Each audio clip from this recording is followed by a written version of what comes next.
जो इशू है वो दो, एक तो नैब की कवानीन में तब्दीली और दूसरा ये कि जो तहरीक चलाने की बात हो रही है पीसी होगी तो हुकूमत गिरेगी कैसे। सबसे बड़ा सवाल ये है कि हुकूमत कैसे कराएंगे। फवाद साहब पहले तो ये इस्तीफों पर आ जाए, बैड टीम सिलेक्शन की क्रिटिसिज्म होनी चाहिए या अच्छा है एक मैनेजर ने कोशिश की नहीं चल पाया फारिग कर दिया, इस चीज पर तारीफ होनी चाहिए। अब ये दोनों व्यूज हैं इस वक्त कि किस चीज पर ज्यादा बात होनी चाहिए। देखिए, मेरा ये ख्याल है कि सबसे इम्पोर्टेंट कमेंट तो वही है जो आपने आखिर में कर दिया है। इसका कोई बहुत बड़ा पॉलिटिकल इवेंट नहीं है और जो वहाँ पे लगाया गए थे वो प्योरली टेक्नोक्रेट बेसिस के ऊपर चूंकि वो आए थे और उसमें मसाइल आ रहे थे यकीनी तौर के ऊपर। जो तानिया अंद्रेस का जो काम था, तकरीबन वही काम जो है वो एनआईटीबी कर रही थी और एनआईटीबी में और इनका कोई आपस का फंक्शनैलिटी में कोई बहुत फर्क था नहीं। तो उसकी वजह से एक तो डुअलिटी आ रही थी, एक ही काम जो था वो दो तीन जगहों पे तकसीम हो रहा था। फिर और मेरा ख्याल है कि उनका इसलिए फंक्शनैलिटी, डॉक्टर जफर मिर्जा साहब ने एक्चुअली काफ़ी अच्छा काम किया है और मेरा ये ख्याल है कि उन्होंने जब शुरू से लेके अब तक अगर उन्होंने अच्छा काम किया तो उनको फारिग क्यों किया फवाद साहब? नहीं, मेरा ये ख्याल है कि वो उसमें कई और जो है वो इश्यूज जो है वो मिल गए हैं और उसमें एक इशू यकीनन तौर के ऊपर ये है कि जो उसमें जो कोविड से बाद और फिर उनका जो इस वक्त जो जो सिचुएशन इस वक्त भी है उसमें डॉक्टर जफर साहब का जो एक जिस तरीके से वो चलाना चाह रहे थे उसमें भी कुछ इश्यूज डेफिनेटली होंगे।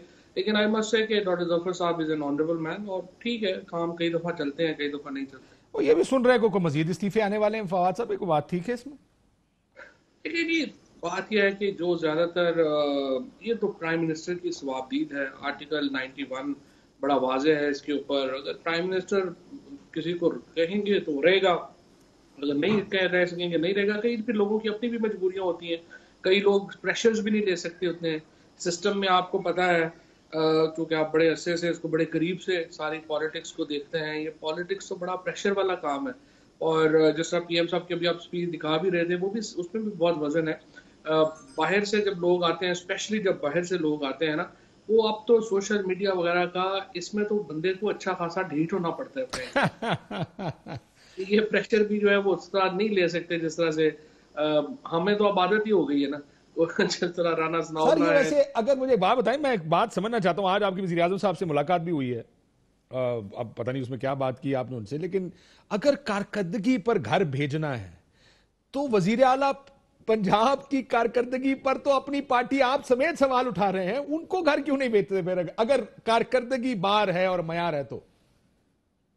देखिए, बात यह है कि अनलाइक जैसे आपने अपने पहले कमेंट में कहा कि पॉलिटिकल सिग्निफिकेंस है, चीफ मिनिस्टर पंजाब बहुत बड़ा ऑफिस है, उसकी बहुत बड़ी पॉलिटिकल सिग्निफिकेंस है। लिहाजा जो प्रिंसिपल जो है वो एसएपीएम जो प्योरली टेक्नोक्रेट्स हैं उनके ऊपर अप्लाई होता है, वो जाहिर है कि लेकिन फवाद साहब फाइनेंस मिनिस्टर की भी बड़ी सिग्निफिकेंस है। असद उमर तो पोस्टर बॉय थे तरीके इंसाफ के, उनको भेजने का जब फैसला हुआ तो नहीं झिझके फारिग कर दिया। जहांगीर तरीन साहब तहरीके इंसाफ को यहां लाने वाले, शुगर का टाइम आया तो नहीं देखा पीछे मुड़ के कि जहांगीर तरीन ने क्या कुछ किया है, जहांगीर तरीन फारिग। इसकी भी सिग्निफिकेंस है, लेकिन पार्टी की कारकर्दगी तो सबसे अहम चीज है ना इसमें। देखिए, ये तो पीएम साहब जो है वो उनकी स्वाबदीद है जिस तरह मैंने पहले कहा। और प्राइम मिनिस्टर साहब के फैसले उनके अगर एतमाद है तो वो जो जो जिस जिस पे एतमाद है वो कंटिन्यू करेगा, जिस पे नहीं होगा ज़ाहिर है वो कंटिन्यू नहीं कर सकेगा या वो खुद चला जाएगा। चलें, अब मैं राणा साहब के पास जाने से पहले एक सवाल और। आप पहले कहते थे उन पीएम ते नहीं करता, ये आपके अल्फाज थे सीएम पंजाब साहब को आप ही ख्याल कर लें। चलो आप माफ कर दो, कह बैठा बस कर दो। मैं क्या अब कारकर्दगी बेहतर हुई है सीएम पंजाब की पिछले कुछ अरसे में? मैं आपसे ये कह रहा हूँ कि हम बस कर दो भाईजान, राणा साहब वाल चले जाओ। नहीं, अगर तुम कहते हो तो मैं तो खाली ये पूछ रहा कि कोई कारकर्दगी बेहतर हुई है या उन जी चल रहा है काम?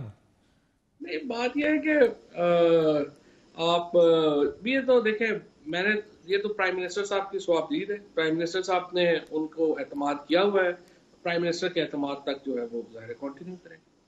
हाँ सर, वो आप यही कहते हैं ना, वो अगर बाकी ऐसे पीएम्स की बात हो, मामनी ने खुसूस की, तो वो वज़ीर आज़म का सवाबदीद है, जब उधर की बात आए तो आप कुछ और कहते हैं। तो ठीक है, समझ आती है गल, हर चीज खुल के नहीं की जा सकती, वरना मुश्किल टाइम आ जाता फवाद साहब जैसे आदमी पे। राणा साहब